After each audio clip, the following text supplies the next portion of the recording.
Paling-paling, itu akan dihancurkan. Ketika Jiang mendengar ini, sudut mulutnya berkedut keras. Dia langsung menarik Feng Tianxing, dan berkata dengan wajah serius. Aku akan menjelaskannya padamu dulu. Aku hanya bersenang-senang. Aku tidak berpikir untuk menyebabkan orang mati. Jika Tuan tahu tentang ini, dia pasti akan mengeluarkanku. Feng Tianxing menggelengkan kepalanya dengan acuh tak acuh. Itu sebabnya kamu tidak mengerti ide tuannya. Kamu tidak benar-benar berpikir bahwa siapapun dapat kembali ke kehidupan normal setelah menikmati hak.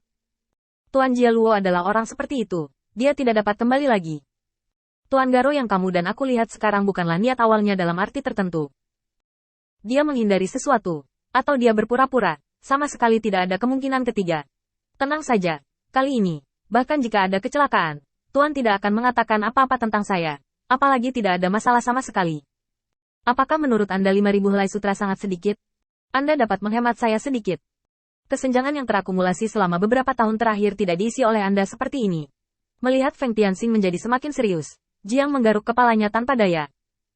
Begitu, tapi harga sutra ini benar-benar tidak semahal itu. Ketika kamu menggunakannya, Feng Tianxing menghela nafas tak berdaya. Lalu mengapa saya tidak menaikkan harga beberapa poin lagi? Lagi pula Anda tidak akan kehilangan terlalu banyak, dan saya dapat menghasilkan lebih banyak uang. Jiang Lian-Lian yang ketakutan ini melambaikan tangannya. Itu salah. Kamu bisa main-main dengan yang lain. Tapi yang ini tidak akan berhasil. Bagi Jiang, ini adalah pertama kalinya dia bertanggung jawab atas begitu banyak properti. Terutama setelah mengetahui perbedaan antara harga sutra dan harga jualnya ke dunia luar. Ada perasaan dirasuki oleh seorang kaisar tanah. Perasaan baru seperti itu, bagi Jiang, masih kurang pengalaman untuk menghadapinya, dan mulai menyebar untuk sementara waktu. Perlu dicatat bahwa meskipun itu adalah anak bangsawan, uang yang sebenarnya bisa digunakan di tangannya hanyalah meminta kepada orang tuanya. Tidak banyak yang dipelajari tentang cara mengelola uang. Feng Tianxing sebenarnya cukup memahami tindakan Jiang saat ini, dan dia hanya menyebutkannya dengan santai. Bahkan jika Jiang berbelanja lagi, dia masih memiliki cara untuk mempertahankan harga sutra. Untuk iblis yang tinggal di daerah ini, sutra sudah mulai mendekati kejenuhan, tetapi hanya terbatas pada kam 2 orang, dan masih sulit menemukan sehelai sutra di luar. Masalah besarnya adalah memperluas cakupan bisnis sutra, dan menggunakan pasar yang lebih luas untuk mencairkan sutra dalam jumlah besar yang mengalir saat ini. Menurut kecepatan perubahan sutra yang digunakan orang, ditambah terminal penjualan yang ditinggalkan oleh Feng Tianxing selama produksi, Demon Raja ini hanya perlu diubah paling lama dalam 2 atau 3 tahun. Ini memang barang mewah. Jika Anda ingin menstabilkan pasar, Anda harus membawa benda ini ke iblis tingkat tinggi yang sebenarnya. Cara termudah saat ini adalah secara alami menjadi laksamana, memuji diri sendiri sedikit, dan memberikan beberapa kepada beberapa setan tingkat tinggi. Hal-hal indah selalu bisa menjadi tren, terutama di dunia dengan gurun budaya seperti ras iblis. Apa yang saya katakan tadi terlalu banyak, dengarkan sedikit saja, jangan terlalu serius, terutama tentang master. Jiang Hehe tersenyum, perasaan dilindungi oleh kakak laki-laki ini sungguh luar biasa. Oke, kamu bisa melakukannya sesukamu.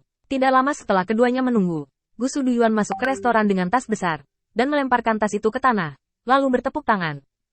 Tuan Feng, saya tidak menemui masalah ketika saya pergi untuk menemukannya. Tempat persembunyiannya diberikan kepada saya oleh orang tuanya. Tidak sulit, berita seperti itu membuat Jiang Anan di samping tertegun. Apakah ini semua mulai mengkhianati anak-anak? Feng Tianxing melemparkan tatapan kosong padanya. 5.000 keping sutra, kamu bisa menimbangnya dengan hati-hati, tambahkan saja 2 bawahanmu, dan biaya setengah tahun sudah cukup. Mendengar ini, Jiang dengan marah menarik kepalanya. Bagaimana dia tahu betapa keterlaluan harga sutra ini? Hanya saja, harga puluhan sutra yang dipatok begitu saja lambat laun menjadi sedikit mati rasa ketika dia meminta bawahannya untuk melakukan tugas berulang kali. Saya hanya tidak menyangka bahwa kematian 5.000 sutra akan begitu hebat.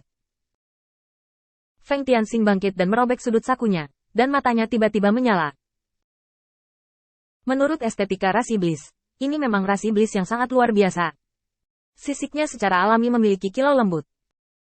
Meski secara keseluruhan tampilannya masih sedikit abu-abu, jika dilihat lebih dekat, Anda bisa menemukan bahwa abu-abu itu adalah pada sisik bodi utama, terdapat warna semrawut lainnya.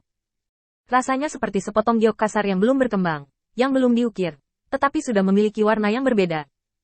Feng Tianxing menggelengkan kepalanya dengan ringan. Dia benar-benar tidak bisa menerima estetika klan iblis ini, katanya kepada Jiang di samping.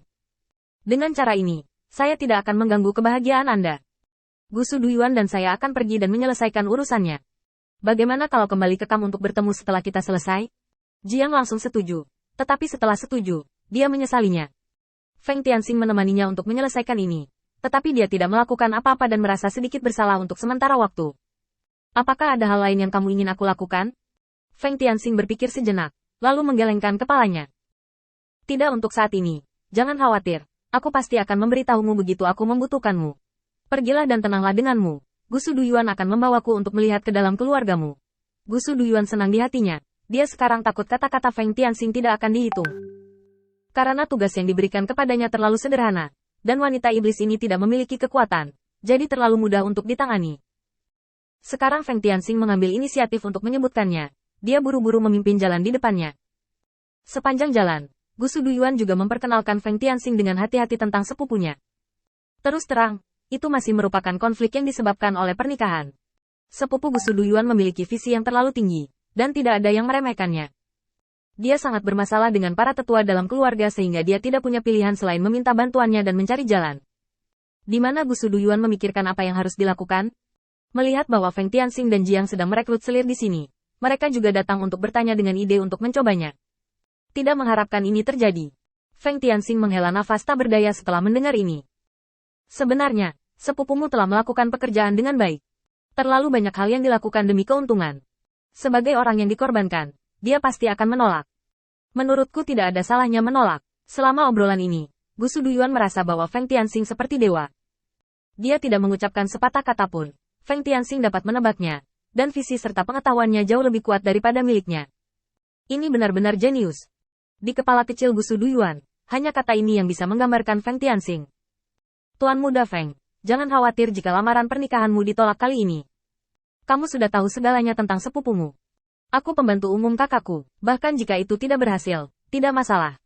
Aku akan tetap mengingat kebaikan ini di masa depan. Beritahu aku jika terjadi sesuatu.